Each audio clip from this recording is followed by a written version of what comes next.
Cuando se inició la revolución industrial, las máquinas empezaron a producir cosas, montones de cosas. Pero había un problema. Llevar esas cosas al mercado resultaba bastante difícil. En 1750 se tardaba 16 días en recorrer los 640 kilómetros que hay entre Edimburgo y Londres. Es más de lo que se tardó en llegar a la Luna y volver en 1970. Las cosas tenían que cambiar. Y vaya si cambiaron, de la manera más espectacular. Pero, ¿qué ocurrió durante la Revolución Industrial que le dio a Inglaterra un sistema de transporte que era la envidia del mundo?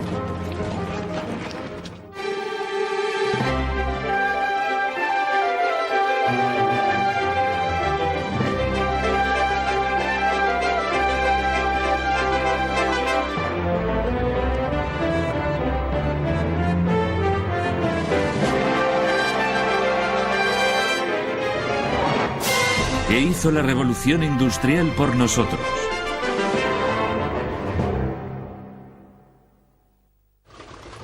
En marcha. A mediados del siglo XVIII, la única forma de moverse por Inglaterra era en coche de caballos, pero no era tan divertido como puede parecer. Nos podríamos referir a los pasajeros de entonces como los mártires de la carretera. Había baches tan grandes como para ahogarse dentro. Los salteadores de caminos eran una amenaza constante y los carruajes maltrataban duramente los huesos de los pasajeros, que se ponían enfermos mientras vibraban a lo largo del camino. Ir en carruaje y viajar era horroroso. No había lo que entendemos por amortiguadores y el coche solo se sostenía con correas de cuero que colgaban de 4 postes, uno en cada esquina. Y aquí tengo un poste, si quieres sujetarlo, y esto hubiera ido fijado al chasis, básicamente. Sí. Y a la correa de cuero que va atada a la carrocería. Esta es la carrocería del coche, donde se sentarían los pasajeros. Así que no tenían lo que hoy entendemos por amortiguadores. Se balanceaba una barbaridad y realmente todos acababan bastante mareados. Entonces, ¿cuándo descartaron esta idea del poste y la correa? En 1804, cuando un hombre, Obadiah Elliot, logró ese gran avance que revolucionó la construcción de carruajes. La innovación de Obadiah era simple. Cogió 2 barras de hierro, las trabajó en su forja formando un islote en las puntas y luego curvó cada trozo formando una media luna. Cuando se enfriaban, las 2 partes se encajaban perfectamente tomando una forma elíptica característica. Y así dio con una solución maravillosamente sencilla que le hizo famoso. Y aquí está el producto terminado. Este es el muelle elíptico y así es como funciona. ¿Lo ve? Voy a probar. Sí, muy robusto, muy resistente. Y esto es la suspensión. Y aquí es donde se asienta en el eje. De forma que este único muelle es lo que junta el eje con la parte del carruaje. Así toda la carrocería, con conductor y ocupantes, se benefician de la suspensión. Se ve realmente que ha sido un pionero de todos los principios de suspensión modernos, ¿verdad? Este carruaje es como un coche moderno sin motor. Totalmente. Y estos muelles todavía se fabrican hoy para vehículos de transporte moderno. Un invento fantástico. ¿Sí? Un tipo listo.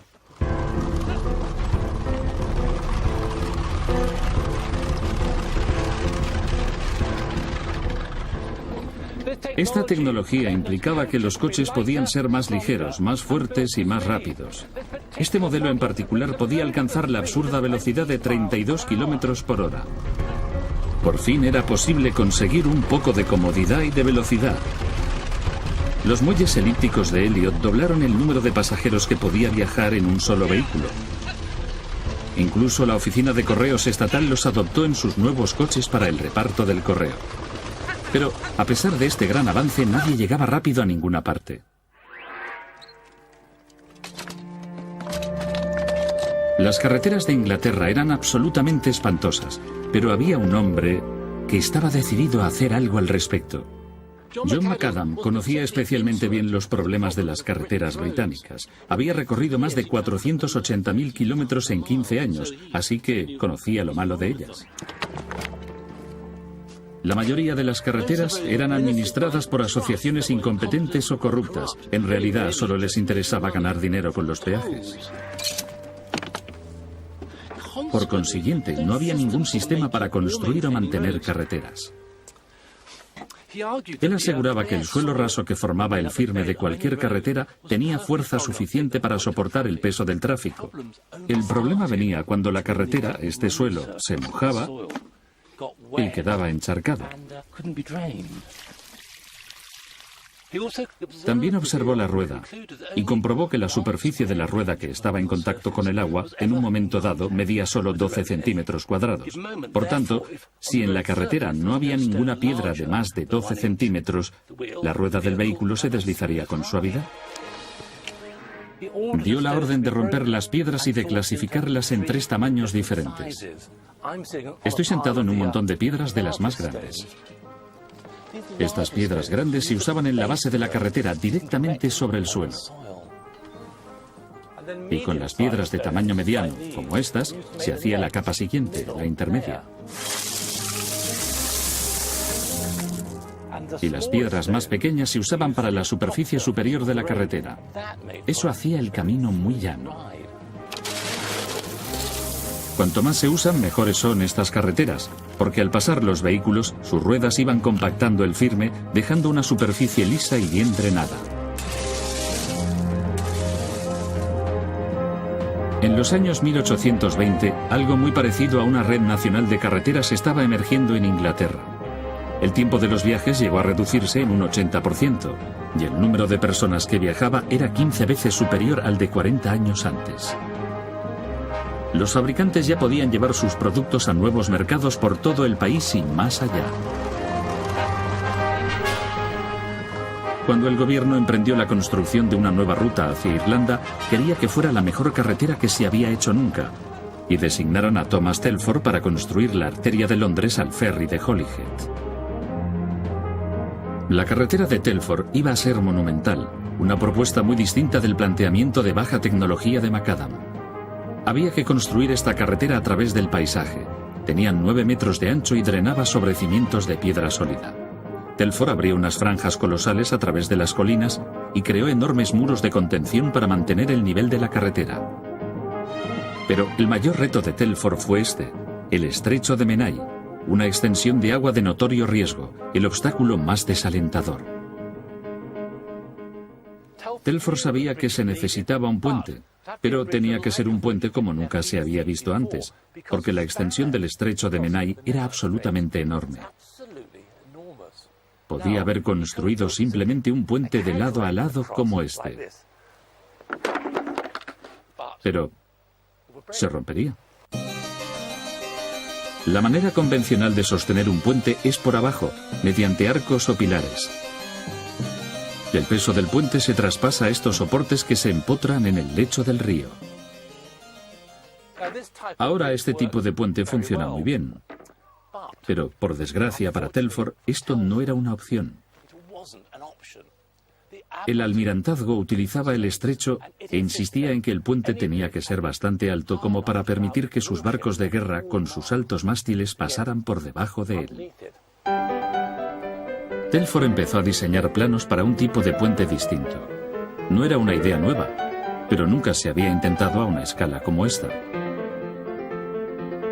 Construyó una serie de cadenas de hierro macizas con eslabones de 2,74 metros de largo y que pesaban cientos de kilos.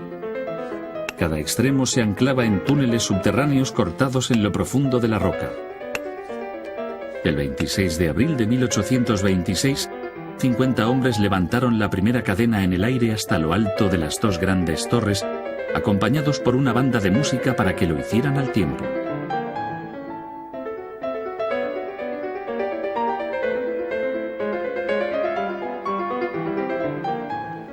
Con las cadenas colocadas, el camino a seguir era claro: poner una calzada en suspensión. 5.000 personas vinieron a presenciar la apertura del icono del mundo moderno de Telford. Un puente colgante. Gracias a Telford, el gobierno tuvo su carretera a Holyhead. El almirantazgo tuvo una salida para sus barcos y el estrecho de Menai tuvo el puente más ambicioso que el mundo había visto nunca. La ruta a Holyhead de Telford representaba el cénit de la construcción de carreteras en la época. Pero conforme la revolución industrial ganaba ímpetu, las carreteras iban cada vez más llenas. Y las carreteras tenían otra gran desventaja. Usarlas era caro. Los caballos solo acarreaban cosas a poca distancia y no podían con cosas pesadas.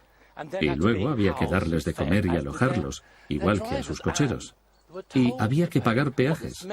Esto significaba que transportar carbón por carretera a solo 16 kilómetros doblaba su precio. El tercer duque de Bridgewater, uno de los hombres más ricos de Inglaterra, se resentía de ello. Había heredado una mina de carbón cuyos remanentes están aquí en Worsley, cerca de Manchester. Funcionaba con pérdidas, pero el duque sabía que podría sacar beneficios, solo si transportar este carbón fuese más barato. Contactó con un constructor de molinos medio analfabeto llamado James Brindley para que le ayudara a hacerlo. Al recibir el encargo, Brindley se metió en la cama durante 3 días para soñar con la manera de conseguir el ambicioso plan del duque. Brindley soñó con inundar las minas y llevar el carbón flotando directamente desde la mina hasta el corazón de Manchester. Los caballos seguirían proporcionando la fuerza, pero el agua llevaría la carga.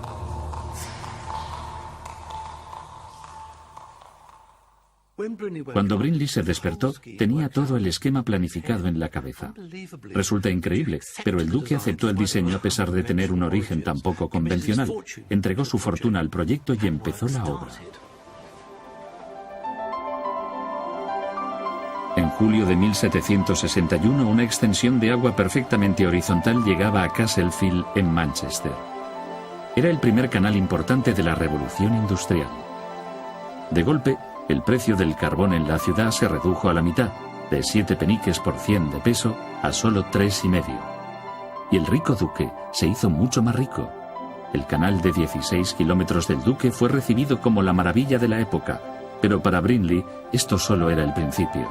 Al no haber en Inglaterra un lugar a más de 100 kilómetros del mar, él vio que los canales podían ser un enlace vital para conectar cualquier parte del país con un puerto y desde ahí a cualquier parte del mundo. Construyó esclusas para llevarlos por las colinas, acueductos para llevarlos por los valles, juntó 2 ríos y luego trató de hacer lo que nadie había hecho antes. Este lugar es muy ordinario, un lugar poco adecuado quizá para un acto dramático. Pero construir túneles como este, bueno, fue de las cosas más dramáticas. Resulta increíble, pero antes de Brindley, nadie había intentado construir túneles masivos como este para el transporte. Se consideraba un acto de gran insensatez siquiera intentarlo, incluso un acto contra la naturaleza, contra la voluntad de Dios.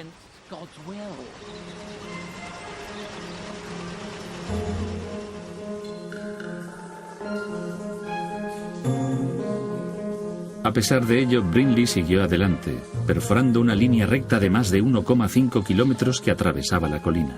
¿Cómo lo había hecho? Este hombre medio analfabeto y autodidacta había trabajado sin descanso para comprender cómo debería construirse el túnel.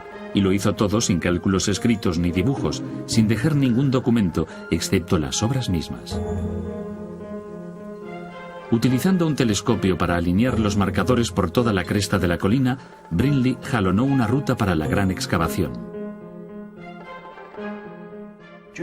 Durante la construcción del túnel, los obreros bajaban por aquí, llegaban a este nivel y luego tenían que trabajar hacia este lado y hacia este horizontalmente cavando el túnel, conectando con otras grietas a izquierda y derecha, también excavadas desde arriba. Fue asombroso. Uno siente con fuerza lo que debió de ser crear esto, este túnel. Uno puede entrar en la mente de los obreros.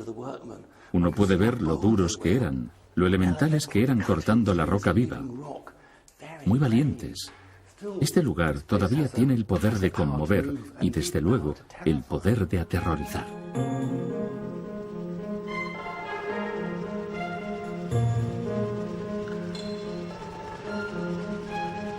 En menos de 12 años, Brindley había iniciado un sistema de transporte totalmente nuevo para el país.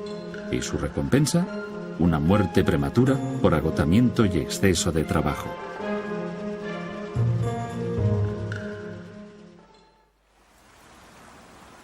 A principios del siglo XIX, 50.000 personas trabajaban en las vías navegables de Inglaterra.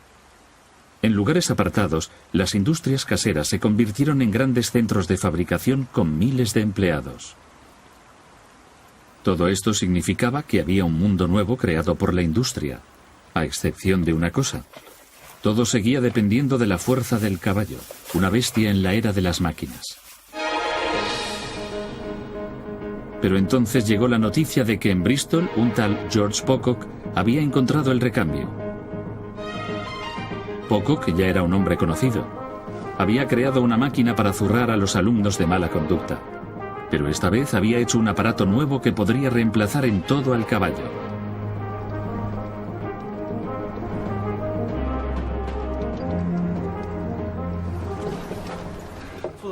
Por primera vez en 200 años hemos recreado su invento, el charvolán o carro volante, atando una cometa al carruaje. Dejaba que el viento hiciera el trabajo y era famoso por aterrorizar en los pueblos donde llegaba precipitadamente con su extraño aparato. En realidad nunca llegó a cuajar, pero hizo pensar a la gente en la posibilidad de otras fuentes de energía aparte del humilde caballo.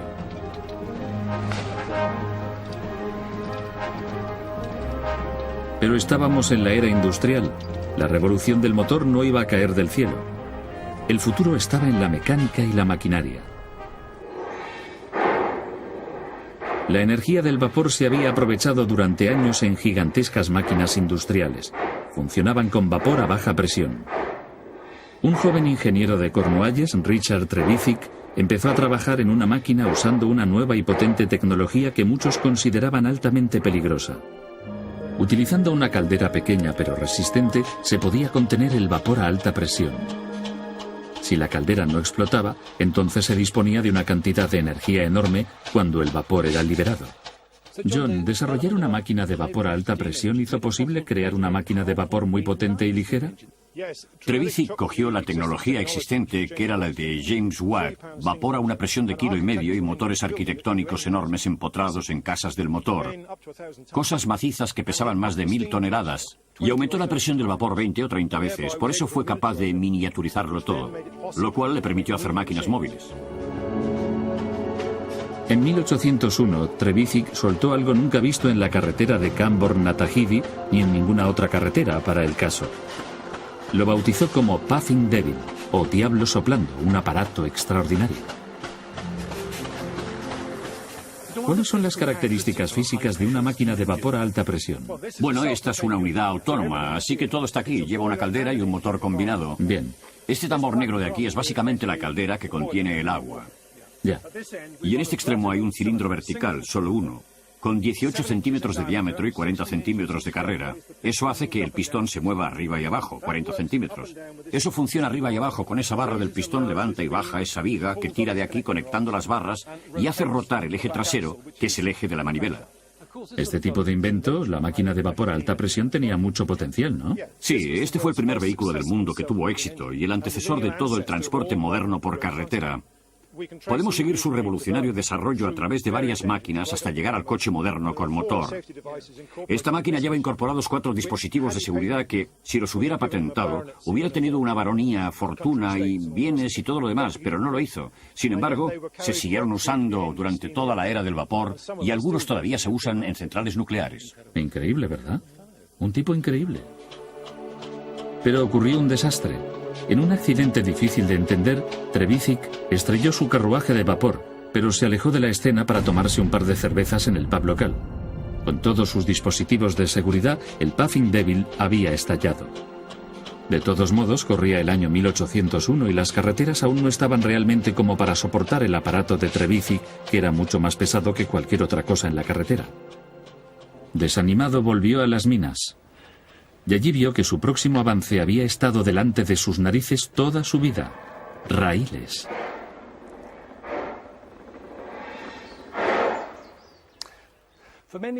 Durante muchos años, estas pistas maltratadas, conocidas como vías, llevaban al caballo atado a carros como este, llenos de carbón desde la mina hasta las barcazas del canal.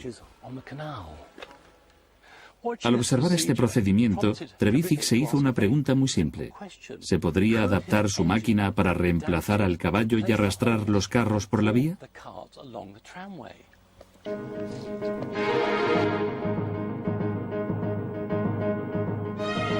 En 1803, el genio de Cornualles se puso a trabajar para traspasar la fuerza de su máquina a este nuevo y emocionante fin. Una vez más, Trevithick había tenido un acierto monumental. Su mente brillante había conseguido esto, la primera locomotora de tranvía del mundo. El caballo estaba en grave peligro de quedarse sin trabajo.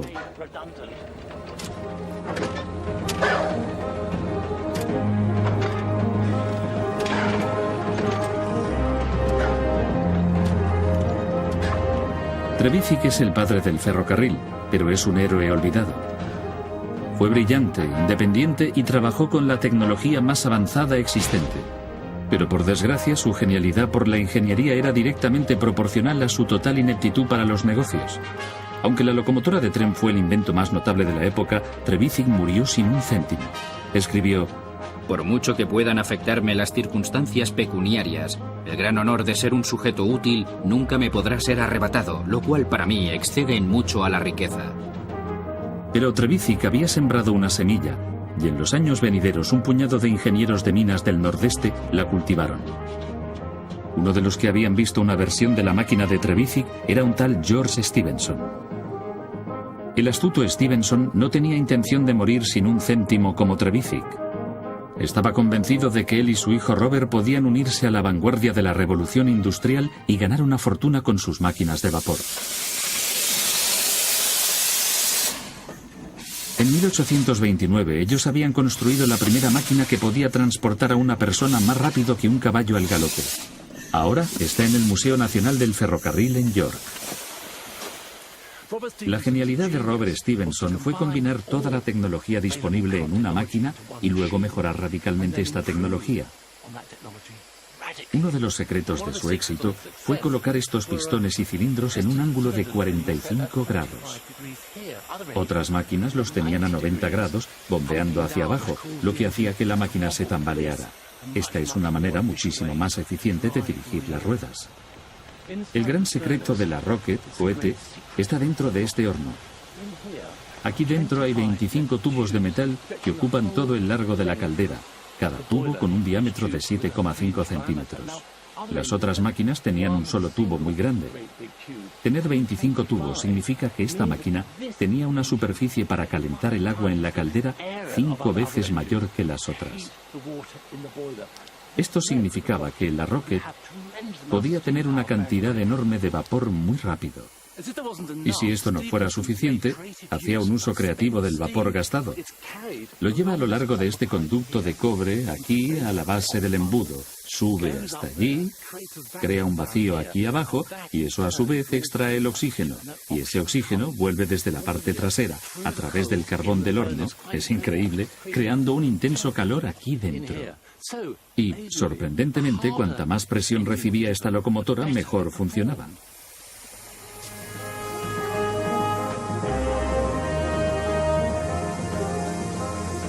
La Rocket de Stephenson se presentó a un concurso público destinado a establecer de una vez por todas el futuro del transporte en tren.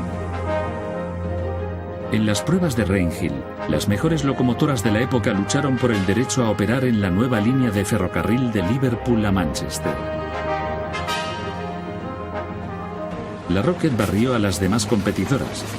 Los pedidos llegaban a montones y la fortuna de Stephenson estaba garantizada. Un mes después de su inauguración, el ferrocarril de Liverpool a Manchester había forzado el cierre de más de 14 diligencias que hacían el mismo recorrido a diario.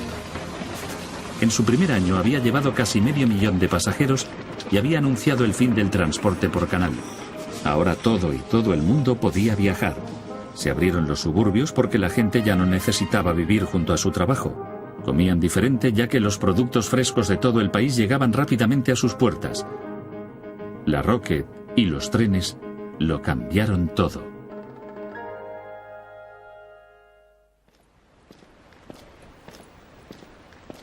Pero, sorprendentemente, la revolución del transporte en Inglaterra durante la era industrial llegó incluso más lejos aún. En 1809 se había escrito un documento extraordinario. El año pasado hice una máquina, y cuando una persona corría hacia adelante en ella, la levantaba con tanta fuerza que casi no podía tocar el suelo, y con frecuencia la levantaba y la transportaba varias millas. El autor era George Cayley. Había inventado otras cosas, el primer miembro artificial y también el huerto familiar. Pero tenía otros intereses que ocupaban su mente privilegiada. Cayley observó el mundo a su alrededor, la naturaleza, buscando pistas para saber por qué ciertas criaturas se movían por el aire y el agua con aparente facilidad. Estos bocetos del cuaderno de Cayley demuestran una comprensión de las formas naturales que ofrecen mínima resistencia. Supongo que hoy se diría que estos dibujos representan un estudio de la aerodinámica. Sus cuadernos revelan que hizo una observación crucial mientras observaba a los pájaros planeando en el aire. Cayley estaba intrigado y tomó la determinación de encontrar el secreto que mantiene a los pájaros en el aire. Ingenió una manera para poder estudiar la acción de un ala de pájaro a corta distancia. Ian, esto es una copia de la máquina construida por George Cayley. ¿Me puedes explicar cuál es la fuerza que identifica y demuestra? Bueno, demuestra que si mueves un avión por el aire, te eleva. A él le interesaba mucho esto porque observaba a los pájaros batiendo sus alas. Pero esto demuestra que puedes elevarte sin batir las alas, solo moviendo el avión por el aire. Parece muy sencillo, pero esto era increíble en la época, uno de los conceptos más innovadores. Y pensar que esto ocurría en los años 1790. Sí. Cuando la gente solo se interesaba por el vapor. Sí. Y George Cayley ya pensaba en la navegación aérea. Se lanzó a hacer una serie de pruebas y observaciones, y lentamente llegó a entender mejor cómo controlar la estabilidad y la dirección de un objeto en vuelo. Después de 3 años de experimentos, Cayley propuso un concepto totalmente nuevo. Cayley había diseñado la primera configuración moderna de un avión de la historia, con su plano principal fijo y un timón ajustable y de profundidad. Había trasladado la naturaleza a una expresión puramente científica.